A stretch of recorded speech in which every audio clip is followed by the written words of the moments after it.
नमस्कार दोस्तों। वाराणसी ज्ञान व्यापी एएसआई सर्वे की रिपोर्ट सामने आ गई है। रिपोर्ट में बताया गया कि 839 पन्ने की रिपोर्ट में मस्जिद का गुंबद महज 350 साल पुराना बताया जा रहा है। साथ ही दीवार पर त्रिशूल की आकृति मौजूद है, ऐसा रिपोर्ट में देखा गया है। दरअसल वाराणसी की ज्ञान व्यापी मस्जिद विवाद को लेकर ये जो अहम पड़ाव आया है, इसमें एएसआई ने पूरे विवादित परिसर का सर्वे किया है, जिसकी रिपोर्ट वाराणसी जिला कोर्ट ने हिंदू मुस्लिम पक्ष को सौंप दी है।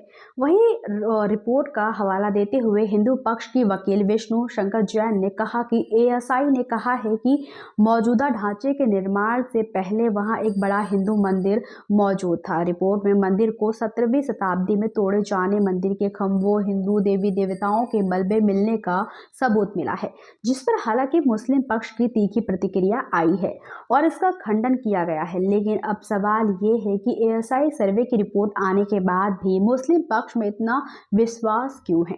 आइए हम आपको समझाते हैं।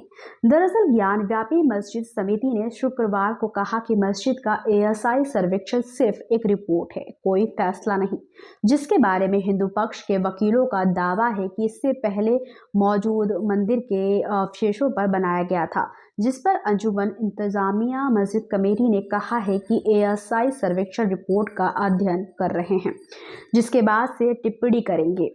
वहीं इसके बाद ज्ञान व्यापी मस्जिद का प्रबंधन करने वाली समिति के सचिव मोहम्मद यासीर ने कहा है कि ये सिर्फ एक रिपोर्ट है, कोई फैसला नहीं। कई तरह की रिपोर्ट है, ये इस मुद्दे पर अंतिम शब्द नहीं है। उच्चतम न्यायालय ने जब पूजा स्थल विशेष प्रावधान अधिनियम 1991 से संबंधित मामलों की सुनवाई करेगा तो वह समिति अपने विचार प्रस्तुत करेंगे। साथ ही ये भी बताया कि अधिनियम कहता है कि अयोध्या में राम मंदिर को छोड़कर किसी भी स्थान का धार्मिक चरित्र 15 अगस्त 1947 को मौजूद स्थान से नहीं बदला जा सकता है। फिर क्या हुआ? मुस्लिम पक्ष की तरफ से बयान भी आया, जिसमें मुस्लिम पक्ष के वकील अखलाक अहमद का कहना था कि इस सर्वे रिपोर्ट में सरसरी निगाह से देखा जाए तो जो भी फोटो हुए ये पुराने हैं, जो एडवोकेट कमीशन के समय में सामने आ चुके थे। कोई भी नया फोटो नहीं है। बस अंतर इतना है कि पहले केवल फोटो खींचकर दिखाए गए थे, अब इनकी नाप जोख करके दिखाया जा रहा है। कोई नया सबूत नहीं मिला है। साथ ही खुदाई के बारे में उनका कहना था कि खुदाई के लिए उन्हें मना लिया जाएगा। साथ ही कहा था खुदाई के लिए उन्हें मना किया गया था। एएसआई के डायरेक्टर ने हलफनामा दायर करके कहा था कि खुदाई नहीं की जाएगी, लेकिन उन्होंने मंदिर के पश्चिमी हिस्से में जो मलबा था उसकी सफाई कराई। उसे हमें फ़ायदा ये हुआ कि वहाँ हमारी ज़मीन पर जो मज़ारें थी वे खुल गई। उन्होंने दक्षिणी तहखाने में कुछ मिट्टी निकाली है, जब कुछ नहीं मिला तो उसी तरह मिट्टी छोड़ दी। आगे क्या हुआ ये भी जान लेते हैं।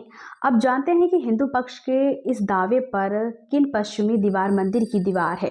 इस पर अखलाक अहमद आगे कहते हैं कि ऐसा गलत है। पश्चिमी दीवार में ऐसी कोई मूर्ति नहीं लगी है जिससे कहा जा सके कि वह मंदिर की दीवार है। मुस्लिम पक्ष आगे करेगा ये पूछने पर उन्होंने कहा कि पूरी रिपोर्ट पढ़ने पर देखेंगे कि इसमें क्या गलत रिपोर्ट दी गई है, उस पर हम लोग ऑब्जेक्शन दाखिल करेंगे। वहीं मूर्तियों और शिवलिंग पाए जाने के फोटो पर उन्होंने कहा कि ये कोई बड़ी बात नहीं है। हमारी इमारत थी जिसे हम नॉर्थ गेट या छत्ता द्वार कहते हैं, उसमें हमारे 5 किराएदार थे। वे लोग मूर्तियां बनाते थे, जो मलबा था वे पीछे की तरफ फेंक देते थे।